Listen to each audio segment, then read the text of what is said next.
Hey everybody, welcome back to the Amoskeag Northern. This is going to be the August and September 2022 update. And again, outdoor projects kind of taking precedence over working on the layout, but we've got a few things that have been worked on here. Mostly in the way of digital stuff. We are now running the, whatchamacallit here? Oh, the proto throttle, you know, because it looks like a proto throttle. Very, very easy name to forget for whatever reason from Iowa Scale Engineering. So we've got the JMRI server running that. We've been working on tweaking out the ESU settings so that all the headlights work as they are supposed to work as in the real life. And also some more ESU decoders have finally arrived so I can start doing some installs on my stuff and some installs on some customer stuff. So in the meantime, Dwight has just kind of been keeping an eye on the area over here and the layout on the live stream. The camera right over there. And we've been able to get some trains running roundy round on the layout. So both main line 1 and 2 have been completed through the staging yard. The staging yard tracks are being put in as well. Had to wait for some flex track and cork, but those have finally started to come in piecemeal as their reserves start to get filled at the distributor. So been experimenting with some long trains. This one here is aside from that broken knuckle right there, 56 cars in length, which would be about the average size for the trains here on the Amoskeag Northern. A lot of Guilford gray and orange stuff showing up. I don't know what it is with that, but who knows.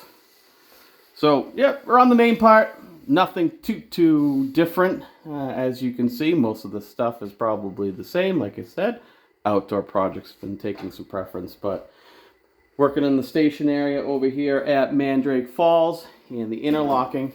But what I've kind of been working on quite a bit recently is the Simmons branch expansion.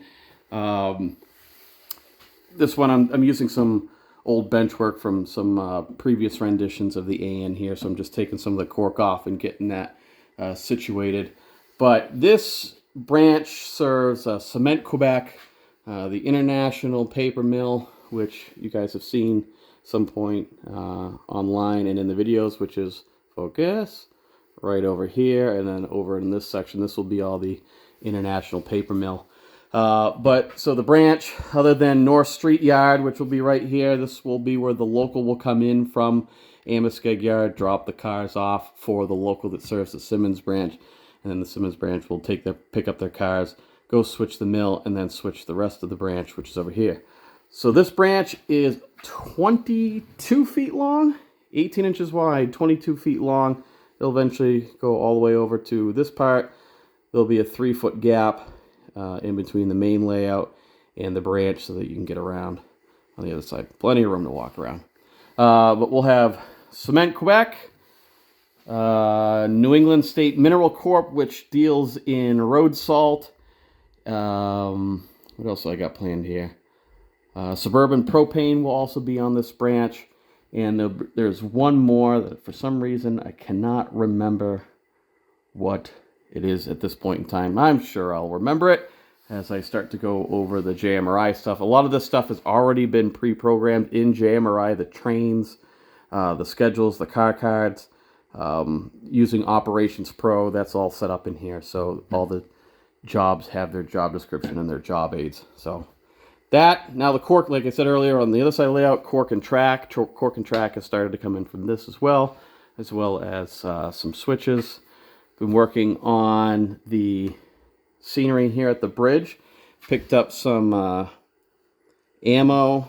This is that MiG by Ammo stuff. This is their new U-Rust line. So we're going to be trying that. It's kind of similar to the sophisticated finishes. If you ever saw any of that stuff in the early 2000s, a lot of us were kind of tinkering with that. This is more, well, I mean, it's geared towards modelers. So the patina and the rusting that you get is actually more to scale. It's not going to look as rough, and you can get different colors of patina. So like it's a a rusty oxide, a black oxide, and then you use the second part right here, which is pretty much the activator or the reactor. You brush this stuff on, add the reactor, and then you're going to end up getting your rusty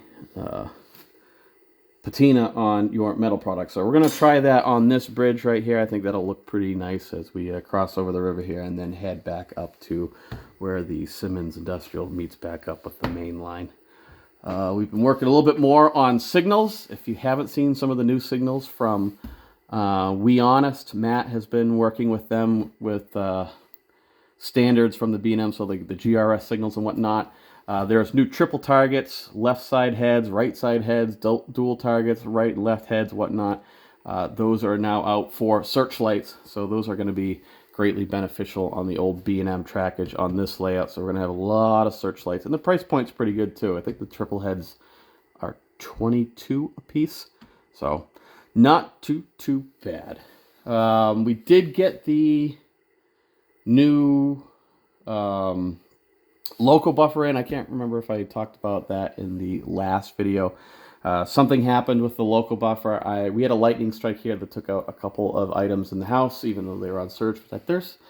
And so obviously somebody's joule rating on the surge protector got overrated, and the items ended up getting fried. A couple things like the air conditioner condenser and whatnot, but the local buffer seems to be one of the victims of that situation, so I ended up getting the new local buffer NG that has been installed on the JMRI server, and now everything is back up and running.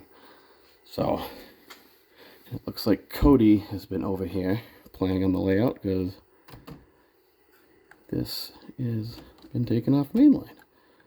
So, but that's a quick update on August and September's progress here on the Amoskeag Northern. Like I said at the very beginning, not too much supply chain issues, quote unquote, and mostly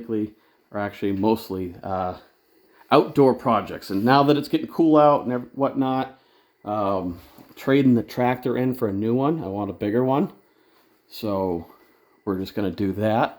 So I won't have the tractor for a while. The new one, John Deere, is currently like a 4 or 5 month turnaround, so that one will be in about 4 or 5 months, so I won't have that to play with. So we should have plenty of time to spend on the layout.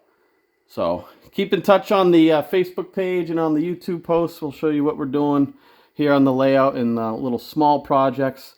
So until next time, we'll see you guys, and thanks for taking a look at the layout.